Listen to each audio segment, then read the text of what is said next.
I'm Tarina Lee. Welcome to MGig. On this show, we will talk to album producer and musician Michael Cristiano, a regular chat with Matt Ryan, and our feature story is on TV producer and musician Chris Quinlan. But first, Kim Volkman, Australian rock and roll legend, with musical roots that tap the dirty, gritty, tattooed rock of Melbourne's St Kilda and Sydney's King Cross music scene. Thanks for joining me, Kim. How have you been? I've been good, Tarina.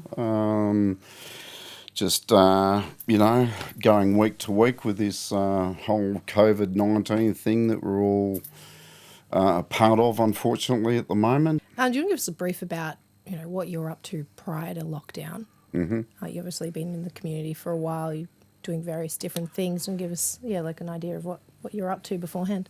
Prior to everything turning to shit, we just had an album launch at the ESPY that was in October for the release of our latest album, Devil Won't Take Charity, which is released on Beast Records over in France. And the people that run that have an annual festival every year, and we were invited to go over.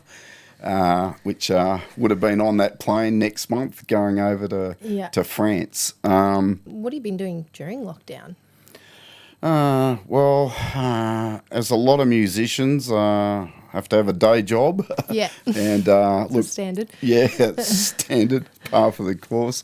I'm fortunate to still be working, and I'm on the whole job keeper thing as well. But, just going to work every day, so that keeps that kind of thing going. And when I'm not working, then I'm usually playing a lot of guitar, which that's really doubled since lockdown. Yeah. Got to have that outlet, and not quite the same as playing in front of an audience, no.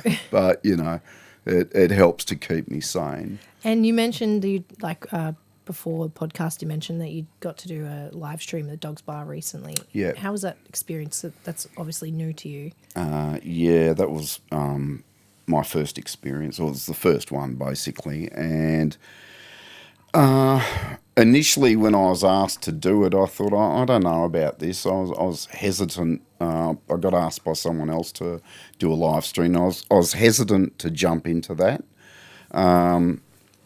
Why? Probably because I knew it wouldn't, It's not the same. It's not the same experience as a live audience, and, my resistance to that sort of, online. Yeah, like, is this going to be how it is going to be, Yeah. Fortunately, I kind of overcame that attitude, I guess, and I really enjoyed the experience. Even though there was only 6 people in the room. Yeah. How does that feel when you don't have that sort of feedback from an audience? Playing. You can certainly can hear a pin drop. Yeah. Look, really different, obviously, but I don't know. We all seem to overcome that, and we just played. Look, it only takes an audience of one for me to kind of, to give you that motivation. Yeah, to be inspired and give it my all, know. And strangely enough, I did see in the aftermath of all that we had, something like 2,500 views, in 24 hours. Yeah. And it's like, wow, this is actually a really good medium for reaching people that normally wouldn't step out of their lounge rooms. They can get to see you, and you're actually, exposing yourself to a wider audience. Yeah, putting your name out there a bit more. Yeah. How do you think this will follow through into sort of post-COVID-19 with this whole digital world in terms of the music industry? Well, I think it's maybe, this is how I see it, is it might be a little bit too early to tell. Yeah. Because here's hoping that we all get back to normal soon. Whatever normal is. Whatever normal is going to be. Yeah. But, as we know, that might take a while. So, we need to have something in the interim. And I'm thinking that this is going to be, live streaming is going to, be a pretty important player until things do, kind of balance out to wherever they're going. Yeah. Yeah.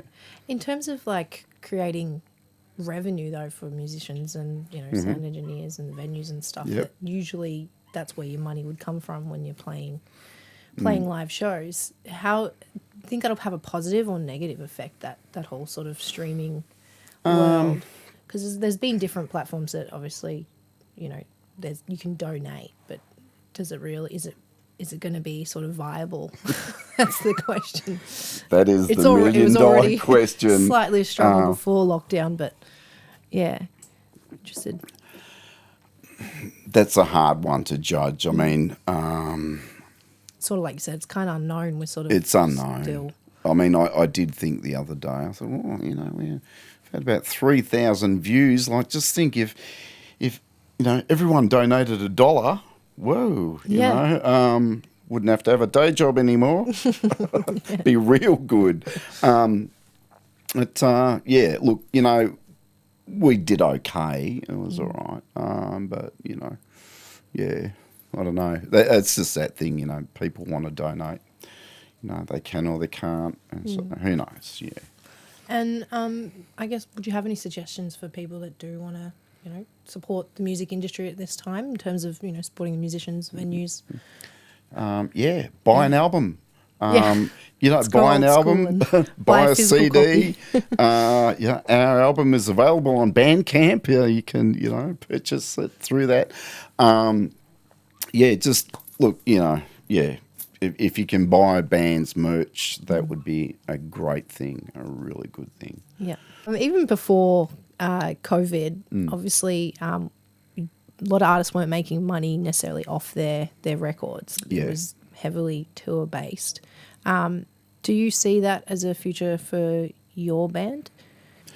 Yeah, look, I really did see, over the last 5 or 6 years, or pretty much for us, we're, release CDs more than records, but that's all the same thing. But I really saw a major decrease in being asked for product after gigs in terms of CDs.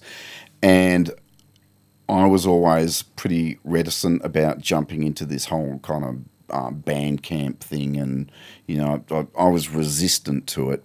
But with the upcoming tour that we we're going to be going on, and hopefully still are, I saw the huge potential in that in terms of playing outdoor festivals and to a much wider audience, and then those people, if they liked it, being able to download the album and find you guys. as opposed to CDs or whatever. Merch tables over there. Yeah, merch tables over there. It seems like CDs are a little bit kind of redundant these days, and not everyone has a record player. But I did see that this was the way forward for us being involved, being on Bandcamp, and getting out there and touring. So at this point in time, it just remains to be seen, when we can jump in and do that and see what happens from it. And hopefully we've still got a few venues around that, Yeah, well, that's the thing, isn't it? They have been shrinking for quite a while, and especially just in this local area of St Kilda, we've lost a lot. Some spring back, some don't. Like the ESPY's back was, and that's a great staple for my band, and we've got fabulous band bookers like Susie Cupidol, the one and only, the legendary. Rock and roller, keeping it afloat here. Yeah. So that was a staple for us. And the Greyhound Hotel used to be a big one for us, and we unfortunately lost that. Thanks for coming in the studio for a chat today. No worries. Lovely.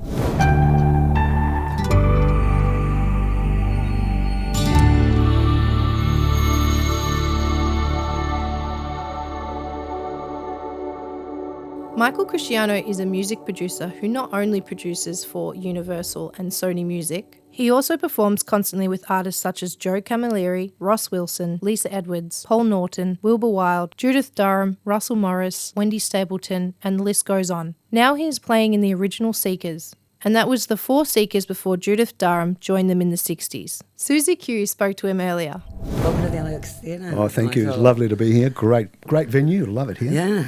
Amazing new album you've got coming out. But I'd like to just talk a little bit first about, your background pre and what you were doing before everything stopped, because it pretty much stopped overnight from the live music. Yeah, look, it certainly did. For those of you out there that don't know who I am, my main job, I guess, is a record producer. That's kind of what I've been doing for the past, 30 years, really, dating back to, probably the first major album I produced was for the Seekers, which people out there would know. Yeah. Probably one of Australia's biggest and legendary bands. Yeah. That was back in 1990. So we actually had Steve Hadley in for an interview the other day. Sure, great, yeah. And I know, it goes back so long, this band. But since then, I've produced just about everything they've released. So that spans 30 years. Wow. And they've had huge record sales and stuff. So that's kind of one side of what I do. And then, of course, as a producer, I produce a lot of other different artists. And I won't go into it because there's too many of them. But I guess, apart from that, obviously I'm a musician, I'm a trained guitarist and pianist and all that sort of stuff. But I think what's important today is we're talking about how people have, in the industry, have gotten through this incredible, unprecedented time. Yeah, that's kind of the major thing today, isn't it? It is the major thing because, as you've been saying, you work more on the production side, studio side. Well, I do. I am a performer. I'm a singer and guitar player, and I perform all the time. But I'm one of the lucky ones because as I say, I'm a producer and I have my own studio, which is based in the basement of my house. And therein lies the advantage I've had. Because I think if you're just relying on, and you know this, if you're just relying on live work, if you're an artist, you're in big trouble, obviously, because all the theatres are dark, no one's working, no one's playing, and a lot of my friends obviously are in those positions, and I feel terrible about that. It's just horrific what it's done to our industry. As I say, I'm one of the lucky ones because I can work from home, and because I work for the major labels. Most of their artists, they plan 12 to 18 months ahead. Yeah. So I'm working for releases that are coming out in 2021, 22. Yeah. But if I was just relying on touring with a band, or playing in a band or something, how do you think that when you do release these albums? So normally, when you release an album, you do a tour or something to support, to promote that album. How do you think that's going to go with? Well, it's interesting because of what's happened. Look, it was changing anyway because of now everything is basically streamed. Yeah. So I know for a fact that a friend of mine, and this is actually a fact, I'm not making this up, but a friend of mine at Sony told me that their revenues actually went up because people were at home streaming music. Yeah.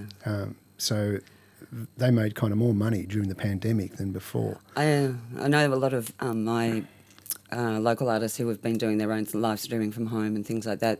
They're getting more fans coming to their gigs. That's now. That's right. So look, it's shifted a few things, that is for sure. Yeah. But it's still crucially important that we have live performers performing live. Yeah, it's not just the economic impact; it's the mental health impact. Totally. It's not just for the audiences in the community, but the live performers I know. This is what they do. Well, here's an interesting thing. I've had this discussion with many people, and I've studied music since I was very, very young, and I'm very passionate about it from the academic level and also from the business level, but also from the psychological level. Yeah. And I think, and I'm pretty old, I've been doing this a long time, but I really do believe that it is part of our makeup as a species, a human race, that it's part of our culture that we have to perform in front of audiences because it's another form of communication. It'd be like, see, I'm talking to you now. I'm looking at you and I'm playing off what you're giving me. Exactly, we've got energy. But if you were at home and we were just Zooming this, it's a totally different thing, right? Yeah. And so I think that whatever happens, at some point, we have to get back to performing live. We do. I think It's crucial. the way I have always seen a live music performance is a little bit like church. People go there to be with their community. Yeah. They sing songs, it exaltates them, Yeah. and they walk out feeling great and happy. Absolutely. And it's not, to me, music's always been my church. Yeah. It's what makes me happy. But it really is a spiritual experience to be in a It room is. with people and singing along to the same song. It is. And theatres like, incredible theatres like this, are so lonely without music in them. And, we can't wait, as a business, as a, community of musicians and artists, we can't wait till things go back to where we have audiences. So it's slowly happening, isn't it? So, Well, how do you think that will happen? well, look, it's slowly starting to happen in Victoria and Australia.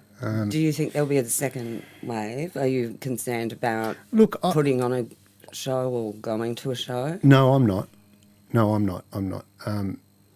I think it's important to have enough courage.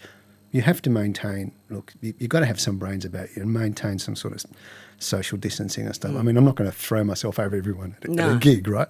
But I think slowly, people will get used to the fact that things have changed slightly, and it's not going to happen overnight. No. But it has to happen because as a race, without me getting too political, you can see what happens when, for instance, in the United States, it was really just a bomb waiting to go off. Yeah, it was. The match was lit. Yeah, and so I think as a race, humans can get to the point where if we're denied certain things like the arts and the things that food, it's like culture. It's part of what we are. essential. I'm Italian, right? I'm very passionate about stuff like this. So if you deny people that for a while, eventually you're just going to go crazy. Yeah. So So you've talked a bit about the Seekers and a little bit about your work. Can you tell me? You've been working on stuff that's coming out very. I'll tell you what's happened in the meantime, and purely because of what's happened with the COVID-19 thing. Because I'm a songwriter as well, and I've got a friend of mine who I co-wrote a song with a couple of years ago. Yeah. As a songwriter, you've got like this figurative song bag where you keep all the stuff that never comes to any fruition, right? You got words, titles, I don't know, lyrics, those sort of things. They sit in this bag, right? And so when this whole pandemic thing happened, a very good friend of mine who's a nurse unit manager at a hospital in Melbourne, she rang me one day, and it was right in the thick of it when it just started, where everything was really heavy. Yeah. They weren't sure. And so all her and their nurses and nursing staff didn't know whether they were going to die, what the disease was, could they go home, are their kids going to get it? They were freaking out. So she rang me and she said, do you think you could write a song that would lift their morale? Wonderful. Just for them. It wasn't meant to be anything else. Yeah. And I remember I had this song sitting in this bag that had the title Forever Grateful, and I thought, that's perfect. So I rewrote it, the verses, and it's called Forever Grateful. It's about us being thankful for all the incredible work that these people do during the pandemic, but also before and after.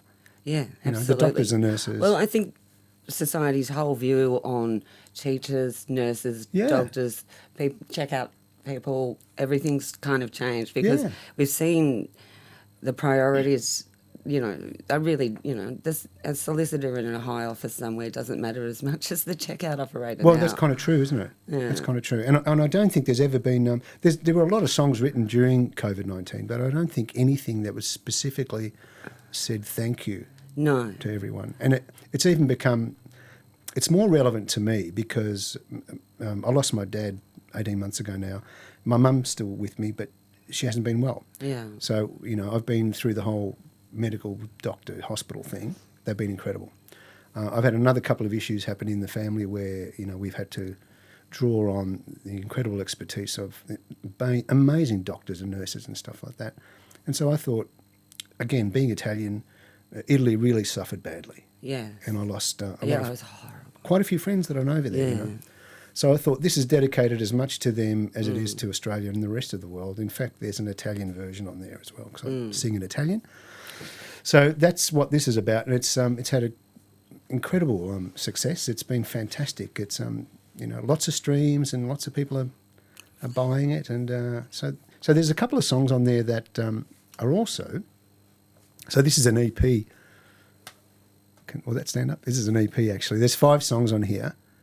there's the two versions, the English and Italian version, but there's also two songs that I from an album called what's it called, Back to Our Roots, that I recorded with the three boys from the Seekers. Oh, wow. So last year we formed a band called the Original Seekers, because originally the Seekers were four boys. Yeah.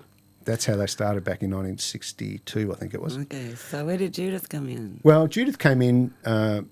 What happened was the young boy at the time, who was the tenor voice, the high voice, he was getting married, and his wife said to him, "Right, you're either getting married or you're going on tour. Which is it going to be?" Oh, no. Yeah, so he left the group, and the group were left without a lead singer. Jesus. So they found Judith, one night. The story is at the Treble Clef back in Melbourne, and the rest is history, of course. Yeah. But Judith, who, if you're out there listening, love you. Judith is kind of retired now. Yeah. So the boys have always wanted to go back to their roots and record an album with just the four of them. They asked me if I'd be the fourth singer. So I'm Judith. Yeah, hello. But I don't sing like that. So there's two awesome. songs from that on here, and also a duet I did with Australian soprano Marussia, and that's another Seek song, I'll Never Find Another You, which has always been my favourite of theirs. And I've done an acoustic version, and we've done a duet, which I really love, and that's doing really well. So I've heard a bit of it, but I haven't heard the good. full album yet. Yep. But very excited. And very excited that, that at least some part of the music industry is still plugging away. And yeah, I'm trying, with things absolutely. to do. Yeah, I'm helping as much as I can. doing what I I've can. been trying to think out the box and, reinvent what I do. Oh, look, I think what you're doing is right, is you're trying to concentrate on getting live music back into live venues. Yeah. I think it will change in that, now, sure, we can do that kind of Zoom thing from home and all that sort of stuff. And I must say, with all due respect, that leaves me really cold. So I hope It's not the same. I know. It is something that we're going to have to do, and I think we'll do it going forward into the future as well. Maybe, but we'll take on both things, you think? Because, there are people, overseas that want to go to your gig, but they can't, so why not? But yeah, it's going to be very interesting next few months. It will sure. be. Yeah, I think 2020 is just like, forget about it, guys. But 2021, I think, is the one. That's where things are just going to go. Wood. Yeah. I'm pretty sure 2021 is going to be huge. That's what I think. Excellent.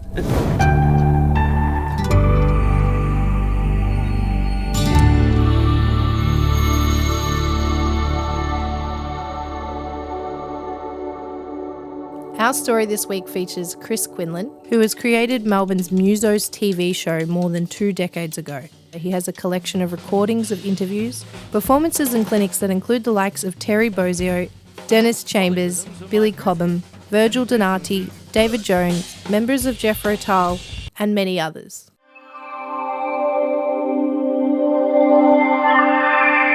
It's one of the first set of shows for Channel 31 back in 1995. I just got the idea of, it's one of those things where back in 94, Melbourne in 1994, you might recall that the schools were getting closed down, the pokies were coming up. I was teaching in schools at the time, and there was just lots of cuts, budgetary cuts and everything, with schools being, a pretty dire time. We're coming out of a recession, sort of still in it. And then I was just watching TV one day, flicking through as you do, and there's this, what's this Channel 31, And then the light bulb went off, and how about I do a cooking show, for musicians, basically. And it ended up being interviews. I got 6 episodes. You can do 6. And I went down to Yarra Access TV at the time. All that, they were called Rat TV then, River Access or whatever it was. They changed it to Yarra Access out of City of Yarra and all that. And it's just gone on from there. So the first bunch of years, I just was going off to gigs and interviewing and doing things like that, putting it on the show. And then basically around about 1999, Channel 31 nearly fell over because they lost the harness racing to Sky TV, so all our funding was going. So we were putting on telethons, and Rove McManus was, doing his thing, and all that sort of stuff. And I went in one day to edit the show. This is what we were talking about before, going into RMIT and editing and all that. And the editing machine was broken, so I didn't have a show to put to air on Monday. And the only way I could do it was to do it live to camera with no breaks. Because as soon as you break a time code, technically speaking, if you do a time code, break a time code, that's where everything freezes, sort of thing. So I just did a live drum show to camera. Here's a paradiddle, here's this, here's a rock beat. And it took off. So it turned into that. And just recently, so that was throughout the 2000s. We were talking about the general manager, Greg D, at the time. He revitalised the station. It was really a golden time sort of thing. It was like Brave New World stuff. It was fantastic stuff. Things like No Limits and things like that, and things for disabled and special needs, and all sorts of things was going on there. But it started out with just friends and colleagues and people that I'd already played with. And one of the first breaks I got was with the dear departed Alan Zavod, who's very, very famous keyboard player, Melbourne born and bred. And he and I went back to about 1981, and I was doing a lot of Frank Zappa music at the minute, and at that time I was in a band called the Zappa Instrumental, and it's just all the instrumental side of Frank Zappa's music.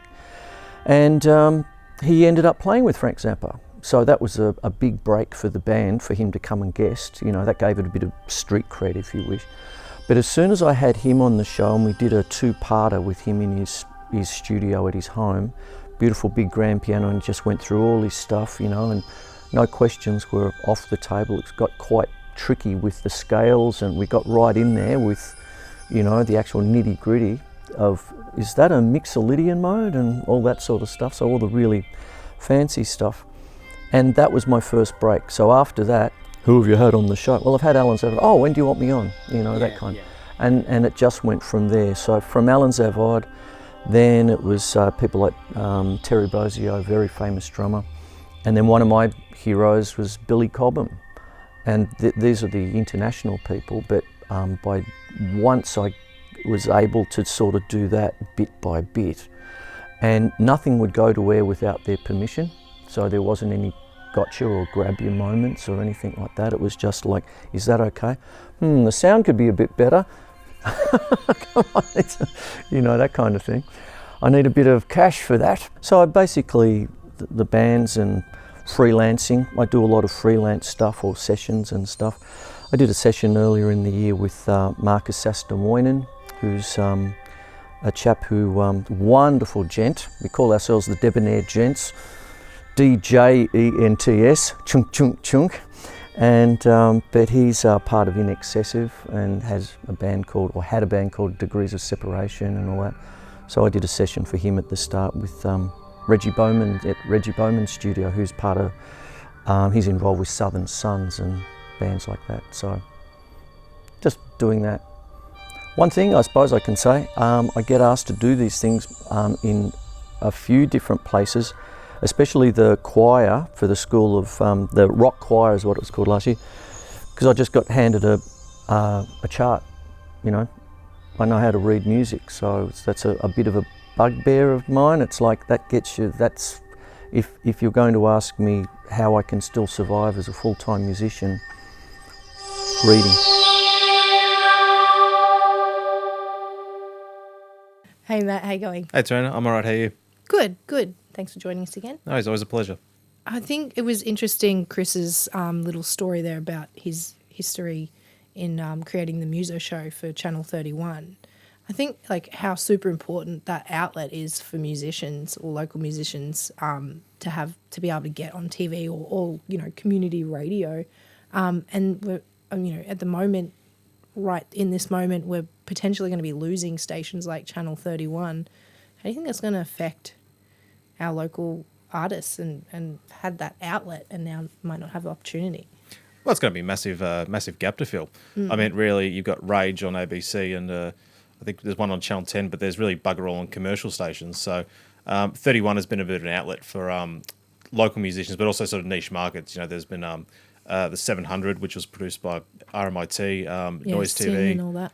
Asylum. And there's the Hard Rock Show on Saturday nights, which is those blokes in the shed. Yep. You know, everybody knows the Hard Rock Show, don't they?